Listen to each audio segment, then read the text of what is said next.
할렐루야. 새물길 교회 가정예배를 사도신경 고백하심으로 드리겠습니다.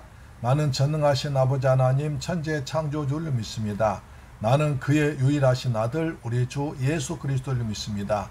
그는 성령으로 잉태되어 동정녀 마리아에게서 나시고 본디오 빌라도에게 고난받아 십자가에 못 박혀 죽으시고 장사된 지 사흘 만에 죽은 자 가운데서 다시 살아나셨으며 하늘에 오르시어 전능하신 아버지 하나님 우편에 앉아 계시다가 거기로부터 살아있는 자와 죽은 자를 심판하러 오십니다. 나는 성령을 믿으며 거룩한 공교회와 성도의 교제와 죄를 용서받는 것과 몸의 부활과 영생을 믿습니다. 아멘. 찬송가 369장입니다. 죄짐 맡은 우리 구주 어찌 좋은 친구인지.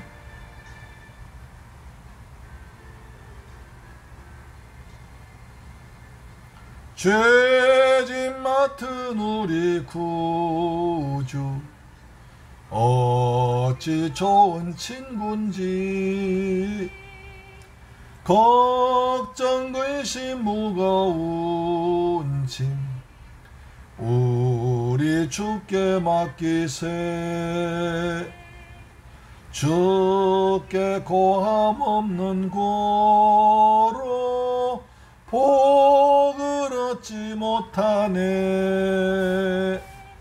사람들이 어찌하여 아랠 줄을 모를까. 시험 걱정 모든 괴로움 없는 사람 누군가. 부질없이 낙심 말고 기도 드려 아뢰세. 이런 진실하신 친구 찾아볼 수 있을까. 우리 약함 아시오니 어찌 아니하릴까. 아멘.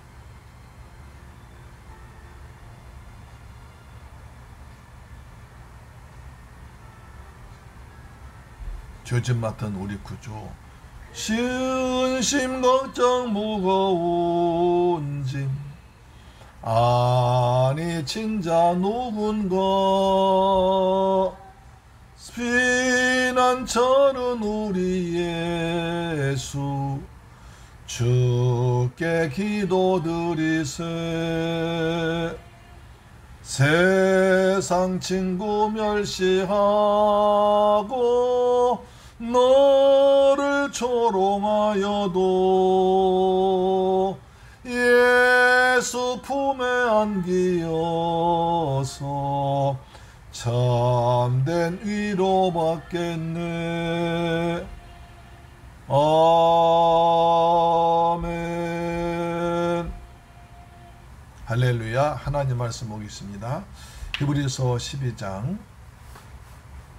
18절로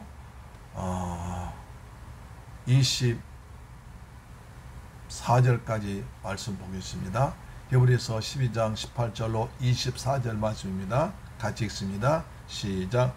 너희는 만질 수 있고 불이 붙는 산과 침침함과 흑암과 폭풍과 나팔 소리와 말한 소리가 있는 곳에 이른 것이 아니라 그 소리를 듣는 자들은 더 말씀하지 아니하시기를 구하였으니 이는 짐승이라도 그 산에 들어가면 돌로 침을 당하리라 하신 명령을 그들이 견디지 못함이라. 그 보이는 바가 이렇듯 무섭기로 모세도 이르되 내가 심히 두렵고 떨린다 했느니라.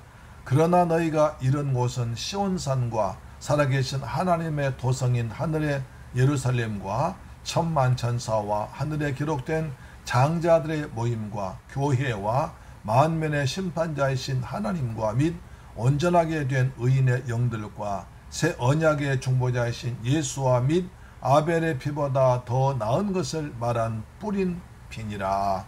아멘. 사랑하는 새물길 가족 여러분, 오늘도 주님의 은혜 안에서 평안하게 지내셨습니까? 이처럼 무더운 날씨 속에서도 하나님께서 주신 일터와 가정에서 은혜 가운데 살다가 이제 가정예배 자리에 모인 여러분을 사랑하고 축복하고 환영합니다. 그리고 이 방송 청취자도 여러분도 은혜가 충만하길 간절히 기도합니다. 아멘. 오늘 히브리서 12장 10월에서 기록된 배경을 제가 몇 번 말씀드렸습니다만 그 배경 이해하고 읽어야 히브리서가 이해됩니다. 자, 초대교회 성도들이 처음부터 그렇게 심한 핍박을 받았던 것은 아닌 것 같습니다. 유대인들의 방해가 좀 있었지만 그래도 그렇게 아주 심각한 수준 아니었습니다. 또 당시 세계를 지배하던 로마 정책도 처음에는 상당히 너그러웠습니다. 그 때문에 보험서 기자들이나 사도 바울도 로마에 대해서 대체로 나쁘게 말하고 있지 않고 좋게 말하고 있습니다. 그러나 시간이 흘러가면서 상황이 변하기 시작했습니다. 먼저 교회에 대한 유대인들의 태도가 달라졌습니다. 의외로 많은 유대인들이 예수를 믿기 시작했기 때문에 다시 유대교를 버리고 예수를 믿는 사람이 교회로 많이 가버렸기 때문에 그들은 시기하게 되었고 질투하게 되었고 반감을 가지게 되었고 그들의 좋아하는 돈이 수입이 끊어지니까 핍박을 심하게 하기 시작했습니다. 또한 로마 당국도 처음과는 달리 황제 숭배를 거부하는 교회를 위험 집단처럼 생각하기 시작했습니다. 다시 말씀드린다면 로마에서는 로마 황제가 죽으면 그 다음 황제가 전임 황제를 주 하나님으로 숭상했습니다. 신으로 높여줬습니다. 그런데 로마 황제 중에서 특권 네로 왕자, 도미티안 황제는 살아있는 자기들이 하나님이라고 부르게 했습니다. 나 주 하나님 로마는, 네로는 나 주 하나님 도미티안, 이렇게 편지를 보내서 마치 자기가 살아있는 하나님처럼 대우받기를 원했습니다.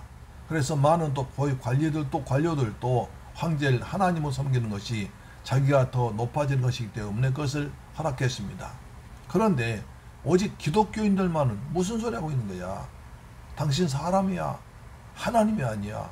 우리 주 하나님은 오직 예수 그리스도밖에 없어 라고 태양했습니다. 그래서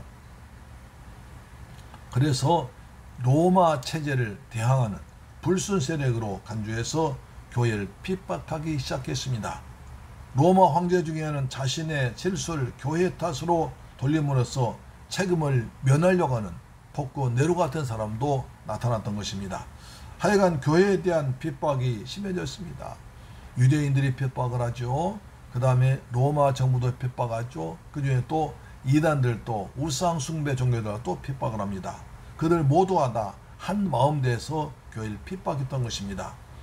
그러자 교회에 대한 핍박이 심해지니까 사람들 믿음이 흔들리기 시작했습니다. 과연 예수를 믿고 따르는 것이 옳은 것인가? 과연 예수가 메시아 맞는 것인가? 예수가 과연 메시아 하나님의 아들이라면 왜 그렇게 십자가에서 달려 죽을 수 있는가? 아니 부활해서 다시 오신다고 그랬는데, 다시 재림하신다고 그랬는데, 기다리라고 했는데 부활하셨지만 재림이 정말 올 것인가? 라는 회의감이 들어갔습니다. 어찌 본다면 자연스러운 현상일 수 있죠. 그 결과 핍박을 견디다 못해서 다시 유대교로 돌아가려는 사람이 많이 생겼습니다. 바로 그런 교회의 위기 상황에서 히브리서 기자는 성도들 하여금 믿음을 지키기 위해서 이 편지 썼던 것입니다. 유대교 돌아가지 말라. 그리스도는 모세보다 아브라함보다 천사보다 훨씬 더 위대한 하나님 아들이다 라고 강조했지 않습니까? 그래서 너희들의 당장 어려움이 있고 핍박이 있고 순교 위기도 있지만 예수를 믿는 믿음은 이 땅뿐이 아니라 영원한 것이다. 영생을 얻는 것이다. 라는 더 영적인, 더 깊은 영적인 세계를 말해 주었던 것입니다. 히브리서 기자는 믿음을 굳게 지켜야 할 이유를 말한 가운데에서 오늘 시내산과 시온산을 들어서 말합니다. 시내산과 시온산 차이를 말합니다. 제가 지난 주간에 시내산에 대해서 말씀드렸죠. 그렇습니다. 그래서 시내산과 시온의 차이를 말해주면서 유대교로 돌아가지 말 것을 아주 강력하게 호소하고 있는 것입니다. 그는 봉독한 본문 말씀을 통해서 아주 뚜렷하게 구별된 두 현상을 보여줍니다. 시내산과 시온산. 그래서 18절부터 21절까지가 출애굽기와 신명기가 소개하고 있는 하나님에 대한 묘사로서 시내산 현상이라고 합니다. 다른 하나는 22절부터 24절까지 말씀으로서 초대교회가 그렇게 간절히 소망하고 있던 하나님 나라에 대한 묘사로서 시온산 현상이라고 말할 수 있습니다.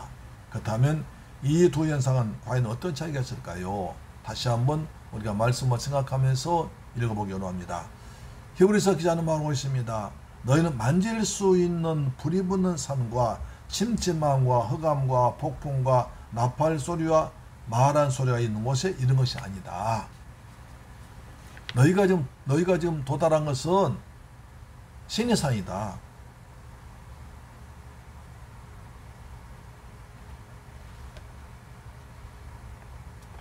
이상하게 들을지 모르지만 사람들이 여전히 시내산 현상을 그리워하고 있다는 것입니다. 어찌 보면 이것은 자연스러운 현상일 수 있습니다. 시내산 현상은 율법에 평생 길들여 있던 그들이었습니다. 복음을 통해서 새로운 세계를 맛보게 했지만 예수 그리스도를 영접했지만 그러나 율법에서 완전히 벗어나지는 못했습니다. 아직도 율법의 찌꺼기가, 율법의 잔재가, 율법의 어떤 그 형식적인 면이 그대로 남아 있습니다. 마치 출애굽한 히브리 이스라엘 백성들이 광야에서 끊임없이 애굽으로 돌아가려고 했던 것과 비슷합니다. 그들은 보통 때는 낮에는 구름 기둥으로, 밤에는 불 기둥으로, 아침에는 만나로, 저녁에 메추라기로 먹여주시 이뻐주신 하나님의 생각하면서 잘 나가다가 가나안 잘 가다가 또 조금만 어려움이 닥쳐오면 모세야 모세야 왜 우리를 애굽에서 인도해 있느냐, 광야에 죽게 하느냐, 차라리 애굽으로 돌아가자 모세 아웃 그렇게 했습니다. 그러길 몇 번이나 했습니까? 이것과 비슷한 것입니다. 이제 유대인들 중에서 유대교를 믿던 사람 중에서 복음을 전파돼서 예수를 영접하고 들어온 사람들이 또 조금 핍박이 다가오니까 이스라엘 백성, 광야 이스라엘 백성들처럼 다시 또 조금 전에 믿었던 율법, 유대교로 돌아갈 사람이 많았다는 것입니다. 그렇습니다. 어떤 조직이나 사회를 우리가 개혁하는 것이 얼마나 어려운지 모릅니다. 새로운 가치관을 길들기보다 옛것을 그대로 유지하는 것이 훨씬 더 편하고 익숙합니다.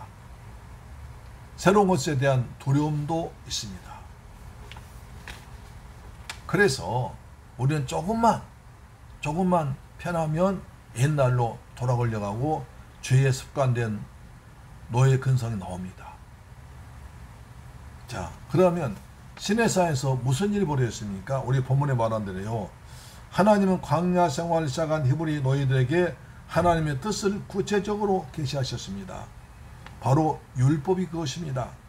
그런데 그 율법이 주어진 상황이 매우 특이했습니다. 모세가 시내산에 오를 때 아무도 따라오지 못하겠습니다. 산 위에 우레와 번개와 빽빽한 구름이 있었고 나팔 소리가 크게 들려왔습니다. 진중에 있던 모든 백성이 떨 수밖에 없었습니다. 그 현상은 이스라엘 백성들의 가슴 속에 강렬하게 새겨남았습니다. 화산 폭발과 지진 같은 자연 현상은 사람들에게 신적인 사건으로 인식되게 하셨을 것입니다. 두려운 자연 현상이 가슴속 깊은 곳에 있는 종교심 같은 것을 불러일으켰습니다. 두려움과 경외심이 나왔습니다. 시내산에서 그냥 하늘에서 빽빽한 곳에서 천둥 소리가 나고 나팔 소리가 나고 구름이 일고 그러니까 야 저기 하나님 계신 곳이다. 종교심 같은 게 생겼죠. 그래서 초대교회 성도들이 시내산 현상으로 되돌아가려고 했던 것은 어찌 보면 자연스러운 인간성의 모습으로 볼 수 있습니다. 그런데 거기 돌아가서 안 된다는 겁니다. 모세마저도 두려워했습니다. 아니 그렇게 율법을 받아 하나님께로부터 시내산에서 율법을 받아 내려왔고 율법을 전파했고 율법 지키라 명령했던 모세도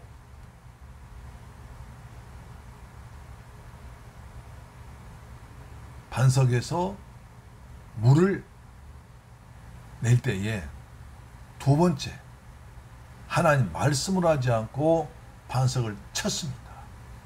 너는 말하여 물을 내라고 했는데 모세가 화가 나가지고 반석을 두 번 땅 쳐 물이 나왔지만 그건 그것이 하나님의 말씀에 불순종이기 때문에 모세는 가나안 땅에 들어가지 못했습니다. 비스가산 꼭대기에서 그 아름다운 이스라엘 광야, 이스라엘 가나안 땅을 바라보면서 설교했지만 결코 모세는 가나안 땅에 들어가지 못했습니다. 이것이 율법의 한계 아닙니까?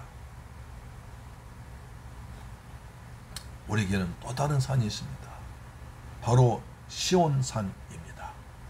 자, 오늘 본문에 보십시오. 자, 22절 보니까 너희가 이른 곳은 시온산과 살아계신 하나님의 도성인 하늘의 예루살렘과 천만 천사와 하늘에 기록된 장자들의 모임과 교회와 만민의 심판자이신 하나님과 및 온전하게 된 의인의 영들과 또 그 장에 새 언약의 중보자이신 예수와 및 아벨의 피보다 더 나은 것을 말한 뿌린 피니라 이렇게 말씀하신 것입니다. 그렇습니다. 또 다른 세계 시내산 현상과 또 다른 세계는 시온산 현상입니다. 너희가 이룬 것은 시온산과 살아계신 하나님의 도성인 하늘의 예루살렘 그리고 천만 천사와 하늘에 기록된 장자들의 모임, 장자들의 총회가 있다는 것입니다. 그리고 교회가 있습니다. 교회와 만민의 심판자이신 하나님과 및 온전하게 된 의인의 영들과 새 언약의 중보자이신 예수와 및 아벨의 피보다 더 나은 새 언약의 중보자이신 뿌린 피라고 했습니다. 히브리서 기자가 여기서 나이라고 있는 상징적인 말들은 쉽게 말해서 시온산은 하나님의 도성이고 하늘의 예루살렘이라는 말로 이해하면 될 것입니다. 새 땅과 새 예루살렘을 말하고 있는 것입니다. 시내산에서 벌어진 일은 역사 안에서 일어난 하나님의 나타내심을 가리킨 자연현상인데 반해서 시온산과 관련해서 등장하는 말들은 완전히 영적인 세계를 가리킵니다. 시내산 자연현상이 많이 들어있지만 시온산 영적인 현상입니다. 불, 구름, 폭풍, 시내산의 자연현상입니다. 반면에 하나님의 도성, 하늘의 예루살렘은 시온산 현상은 영적인 현상입니다. 그러나 이스라엘 백성들은 구체적이고 가시적인 하나님 인식했던 반면에 초대교회 성도는 영적인 사건에서 하나님을 인식해야 했습니다. 그런데 그들은 그것으로 만족하지 못하고 다시금 이 세상에서 확인할 수 있는 그 어떤 증거들, 눈으로 보고 손으로 잡고 귀로 들을 수 있는 어떤 자연현상 같은 것을 보기를 원했습니다. 너희가 이런 곳은 신의 산이 아니다. 시온산이다. 너 아직도 율법의 세계에서 벗어나지 못해 있느냐? 영적인 세계로 들어오라는 것입니다. 할렐루야. 아멘. 그렇습니다. 우리 신앙생활 잘하고 있는 것처럼 보이지만 때로는 여전히 신의 산 현상, 율법주의, 눈으로 보고 듣고 느끼는 만지는 그런 것을 더 중하게 여긴지 모릅니다. 그러나 시온산 현상은 영적인 세계입니다. 믿음으로 오는 세계입니다. 우리는 시온산 현상, 시온산 현상 속에서 살아가는 복되고 거룩한 성도 되시기를 주님의 이름으로 축원합니다. 그렇습니다. 22절 다시 봅니다. 그러나 너희가 이른 곳은 시온산과 살아계신 하나님의 도성인 하늘의 예루살렘과 천만 천사와 교회와, 여기에 교회가 있습니다. 교회 생활 마찬가지입니다. 교회 생활도 눈으로 보고 귀로 듣고 손으로 만지는 것 전부가 아니라 영적인 것이, 영적인 세계가 교회 생활입니다. 할렐루야, 아멘. 만면의 심판자이신 하나님과 및 온전하게 된 의인의 영들과 새 언약의 중보자이신 예수와 및 아벨의 피보다 더 나은 것을 말한 뿌린 피니라, 이렇게 말하고 있습니다. 이 말씀 내일 다시 보기를 원합니다. 우리는 지금 날마다 시내산에 있는가 시온산에 있는가? 나는 지금 율법에 있는가 복음에 있는가? 내가 지금 신앙생활은 눈으로 보고 귀로 듣고 만지는 것에 익숙한가, 아니면 눈에 보이지 않는 하나님의 영적인 세계에 깊이 들어와 있는가를 생각해 봐야 됩니다. 우리는 날마다 신에 사는 저주입니다. 죽습니다. 시온산은 은혜입니다. 구원입니다. 성령의 인도하심입니다. 우리 날마다 신의 산에 머물지 말고 시온산에 머물려서 하나님이 주시는 예수 그리스도께서 십자가에 흘리신 보혈의 공로를 통해서 은혜 받은 구원의 기쁨과 구원의 감격과 이 땅에서 천국을 누리는, 이 땅에서 하나님 나라 삶을 누리는 저와 여러분 되기를 주님의 이름으로 축원합니다. 아멘. 기도하겠습니다. 할렐루야. 좋으신 아버지 하나님, 감사와 찬양과 영광 돌립니다. 우리는 오늘 신의 산과 시온산에 대해서 알아봤습니다. 신의 산에서는 율법이 있었고 그리고 조음과 저주가 있었지만, 시온산에서는 하나님을 만나고 하늘의 예루살렘과 교회와 그리고 영광이 있었습니다. 장자대의 모임이 있었습니다. 예수의 피로 흘리신 보혈이 공도가 있었습니다. 우리 날마다 시온산에 머물면서 구원의 기쁨을 누리며 죄와 사망의 법에서 해방된 생명의 성령의 법의 지배를 받는 은혜 가운데 살고 성령의 인도를 하신 따라가서는 복된 성도들 되게 하여 주옵소서. 예수 그리스도 이름으로 기도드리옵나이다. 아멘. 주 기도 마칩니다. 하늘에 계신 우리 아버지여, 이름이 거룩히 여김을 받으시오며 나라의 임하옵시며 뜻이 하늘에서 이룬 것 같이 땅에서도 이루어지이다. 오늘날 우리에게 일용할 양식을 주옵시고, 우리가 우리에게 죄 지은 자를 사하여 준 것 같이 우리 죄를 사하여 주옵시며, 우리를 시험에 들게 하지 마옵시고 다만 악에서 구하옵소서. 대개 나라와 권세와 영광이 아버지께 영원히 있사옵나이다. 아멘. 할렐루야. 여러분, 오늘도 가정 예배로 승리하셨습니다. 날마다 믿음 안에서 산 여러분 되기를 축복합니다. 시온산에서 자유와 기쁨과 평강과 하나님의 나라를 누리는 여러분 되기를 간절히 바랍니다. 할렐루야. 아멘. 내일 뵙겠습니다.